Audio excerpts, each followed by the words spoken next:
after I take the roll, we'll get down and we're going to be hearing Gina. Where's Gina? All right, now listen. Listen, please. Shh. If you come in late, settle down, because we got a lot to do.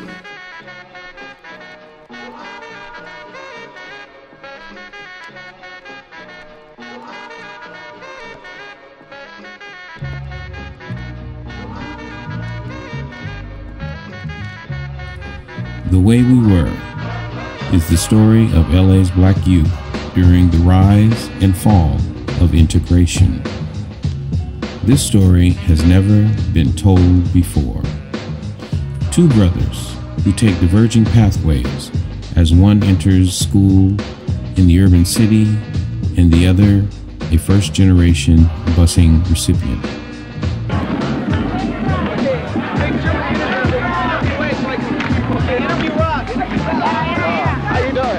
How you doing? Good. What grade are you in? 10th. Name? Tracy Van Leeuwen. Tracy. Your friends? Huh? Are you the friends? No. Well, it was a close race, I heard. Who are your friends here? This is Rob Hemingway and Nancy Dryman. Okay. Talk to you later. Good luck. Here I represent the 12th grade queen. How you doing, Lisa? What you I'm all right. You like to look into the camera? I think he likes your face. Where's your friend here? What? Oh, this is Michael Titus, my escort. Would you like to turn around at the camera? Okay, how you doing? They both experience the world through different lenses of understanding based on their separate school community and collective environment.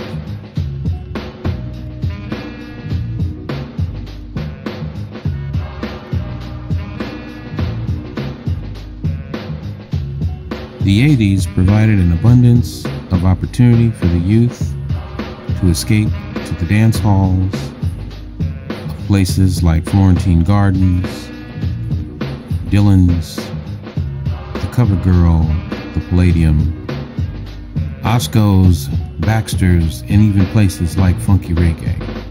And of course, with this thriving culture came the utility of our old clothing and hand-me-downs, promoting our own unique style.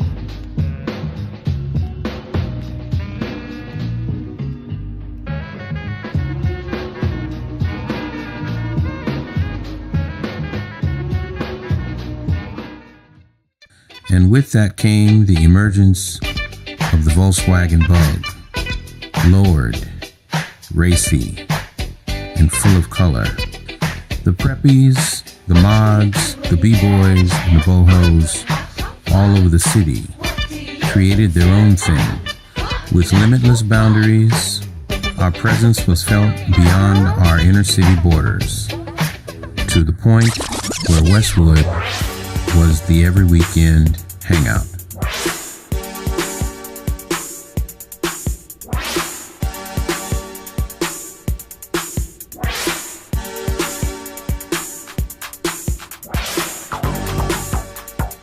First of all, Connie and Paul, if you're looking for what a good teen club should be like, police say they have little or no trouble with the Metro in Oakview, the Ojai Valley.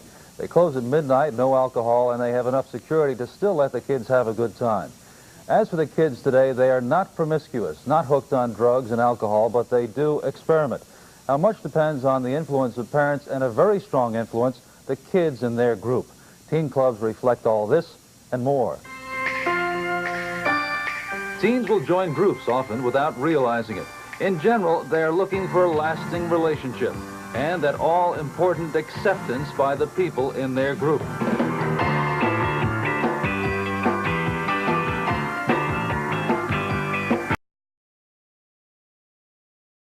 Hey everybody, this is Ron Mubarak reaching out to you all for your assistance. Obviously, we have a wonderful film project, and what you just witnessed in this particular film montage is a sort of synopsis of what the story is about. The story is really centered around integration, and that's going to be in the subtext of the film. The core of the story is about two brothers. One of those brothers going to an inner city school, growing up with the vestiges of not only racism, structural racism, but also the crack epidemic of the 80s. And then you also have the younger brother who is a first generation busing recipient being bused outside of his environment. Both brothers dealing with pros and cons of their dilemmas and taking divergent paths into adulthood. The reason why I think this film is really important to tell right now is because we are at a critical time in our society, a divided nation right now, as everyone has already sort of witnessed. And I think this film will bring a lot of people together. It will definitely promote a lot of conversation with the topic of how to make our schools better, with the topic of better cross-cultural relationships across the board, not just black and white, but everyone. I think this is also a really good film for children, meeting all four quadrants, the old, the young, various creeds and colors of the rainbow. So this is something I think will benefit us entirely. The budget for this film is $18,700 just for the trailer. I'm taking basically the 5 major scenes of the film, trying to get those done and merging them together to create a really nice trailer. And then we want to parlay that obviously into a feature film with a major backer once the trailer is complete. I have a wonderful cast, and we are still actually looking for younger cast members to do the high energy dancing, because this particular film requires a lot of output of energy of young folks who are of high school age. And then our crew, I've got a magnificent crew. They've actually worked with me in the past on several film shorts that are actually in circulation at various film festivals across the country right now. My DP, my key grip, my sound mixer, all just phenomenal talents, and we actually operate as a family, and I'm really looking forward to being on set with them again. August 20th is our start date. We actually have the Untouchables opening up for us.